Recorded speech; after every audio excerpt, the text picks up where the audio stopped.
नमस्कार दोस्तों, अभी हम इस वीडियो में आप लोगों को बिहार बोर्ड क्लास 10th का हिंदी का जो आप लोग का किताब है ना, उस किताब में आप लोगों को गद्य खंड में जितने भी चैप्टर दिए गए हैं ना, उन सभी चैप्टर का नाम और नाम के साथ साथ वो सभी चैप्टर क्या है, कहानी है कि निबंध है या फिर दोस्तों ललित रचना है या फिर दोस्तों क्या है, उसकी विद्या क्या है, यह हम आपको बताने वाले हैं। दोस्तों 5 नंबर का आपको बोर्ड एग्जाम में ऑब्जेक्टिव में पूछा जाता है और 12 को चैप्टर है, 12 को आपको मतलब कि समझो कि ऑब्जेक्टिव क्वेश्चन आपको याद करना है और 5 नंबर आपको अवश्य यहाँ से मिल जाएंगे। हर साल के बोर्ड एग्जाम में क्वेश्चन पूछे जाते हैं, ठीक है ना।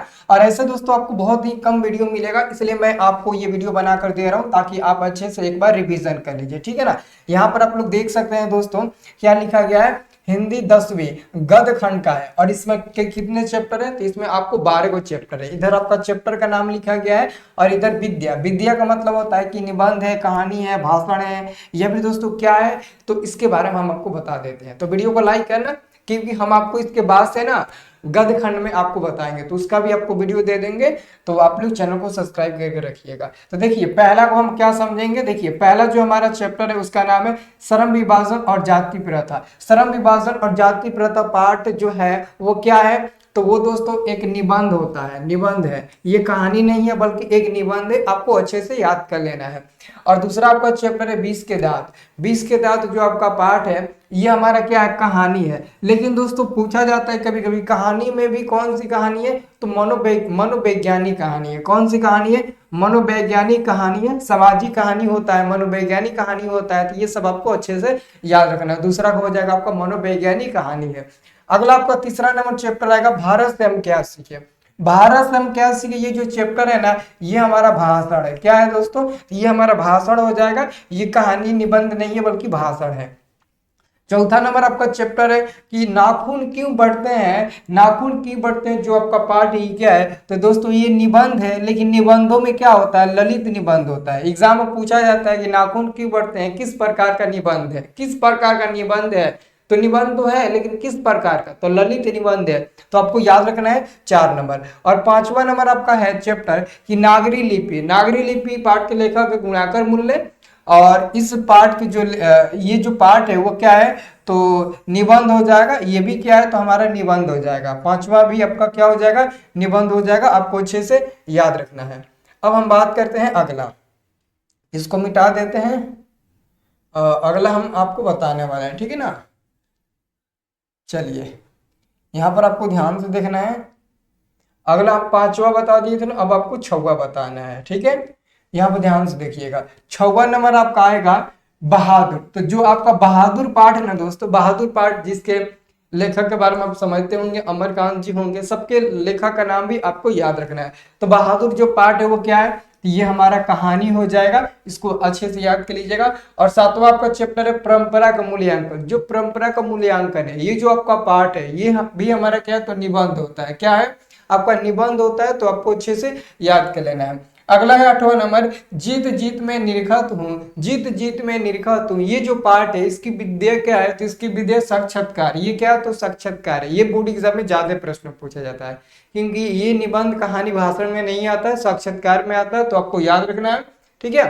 अब देखिए अगला हमारा 9वां नंबर पार्ट है। 9वां नंबर पार्ट भी बहुत इंपॉर्टेंट है, ये भी क्वेश्चन बोर्ड एग्जाम में बहुत पूछा जाता है कि अभिनय पाठ की विद्या क्या है, तो अभिनय पाठ की दोस्तों विद्या हो जाएगा ललित रचना। क्या है, तो ललित रचना हो जाएगा, इसे आपको अच्छे से याद कर लेना है। और 10वां नंबर आपका पाठ आ जाएगा दोस्तों। 10वां नंबर पाठ का नाम है मछली, और मछली पाठ के लेखक है विनोद कुमार शुक्ला। कौन है, विनोद कुमार शुक्ला। और ये जो पाठ है वो क्या है, कहानी है, आपको याद रखना है। क्या है, तो ये हमारा कहानी हो जाएगा, ठीक है। अब हम बात करते हैं 11 नंबर। 11वां नंबर आपका आएगा चैप्टर, ये चैप्टर है नौबत खाने में इबादत।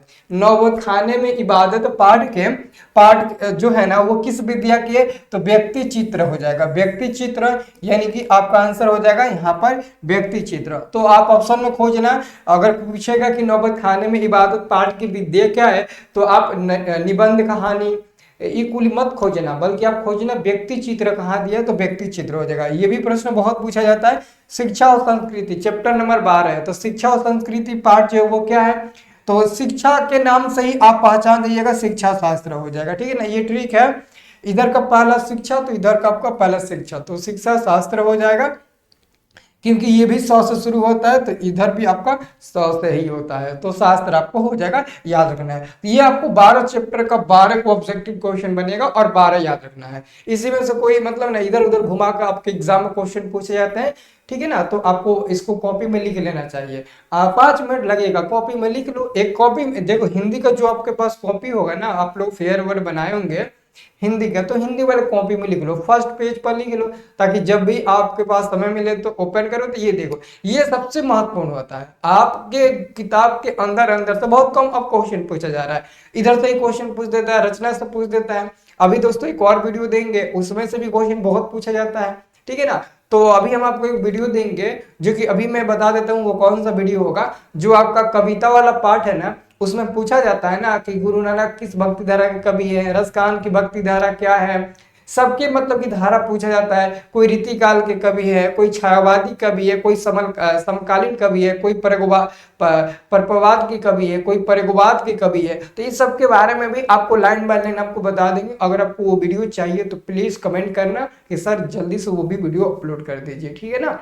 और आप लोग चैनल को भी सब्सक्राइब करके रखिएगा, ताकि आपको ऐसे ही इंपोर्टेंट वीडियो मिल सके। अभी संस्कृत में भी प्रवेश करेंगे, नन हिंदी में भी आपको बताएंगे, ठीक है। तो चिंता आप लोग बिल्कुल मत करिएगा, ठीक है।